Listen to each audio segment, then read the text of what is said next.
1987, a quiet town in Illinois called Ina.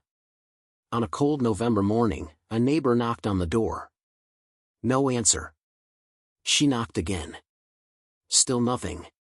When police finally stepped inside, what they found stopped every single one of them cold. A family. Gone. A mother. A toddler. A father. But here's the thing that made this case different from every other murder in that county's history. There were not just 3 victims. There were 5. Because the mother, she was 9 months pregnant. And whoever did this did not spare the unborn child either. Keith Dardeen was 30 years old.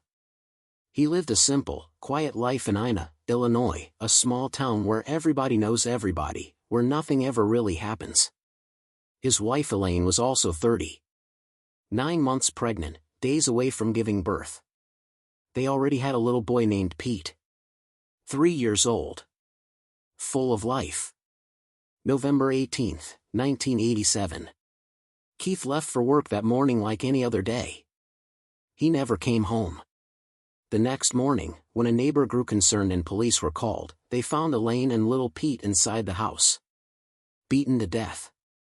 And Elaine's unborn baby, a child that never got to take a single breath, was gone too. Keith's body was found separately. In a field. Away from the house. Killed differently. And that one detail, that one geographic detail, would haunt investigators for decades. The crime scene told a brutal story. Elaine and Pete were killed inside the home. Blunt force trauma. Extreme violence. The kind that does not happen in a panic. The kind that is deliberate. And then there was Keith. Found in an open field not far away. Killed in a completely different manner. Which raises the question investigators kept asking themselves, was Keith brought there first, and then the killer returned to the house? Or did Keith come home later and walk into something he was never meant to survive? No fingerprints were recovered. No murder weapon was found. No signs of robbery. Nothing was taken. So what was the motive? That is the question that ate at every detective who ever touched this case. Because when there is no robbery, no jealous lover, no obvious enemy, you are left with something far more unsettling.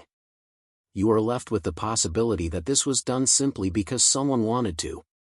Illinois State Police worked the case hard. Months turned into years. Years turned into silence. No arrests. No suspects. No justice. The Dardeen Family Murders went cold. Then, sometime in the 1990s, a name surfaced. Tommy Lynn Sells. A drifter. A convicted serial killer caught in Texas, linked to murders across multiple states. During one of his interrogations, Sells made a claim that made investigators sit up straight. He said he had been in Illinois. In 1987. He described details about the case, details that were never made public. Details that, investigators said, only the person who was there could have known. For a moment, it felt like the case was finally cracking open.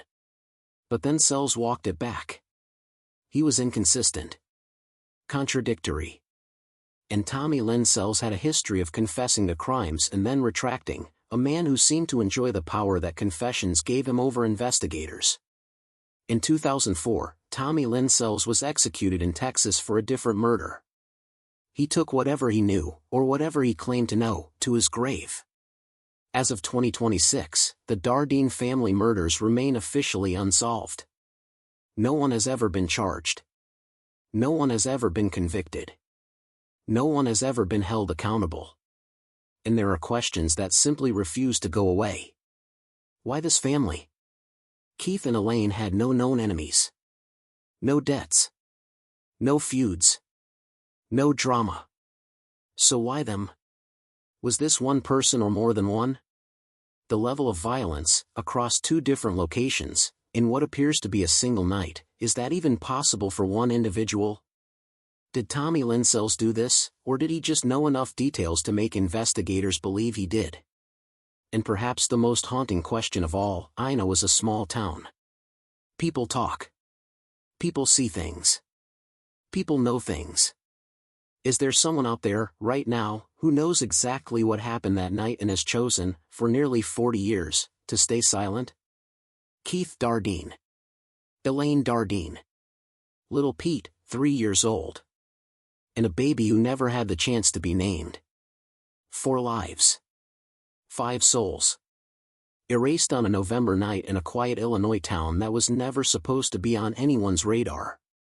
The case file is still open. Somewhere out there, the truth is still sitting, in someone's memory, in someone's conscience, maybe in someone's silence. DNA technology gets better every year. Witnesses get older and start talking. People who protected someone eventually stop. Keith. Elaine. Pete. We haven't forgotten.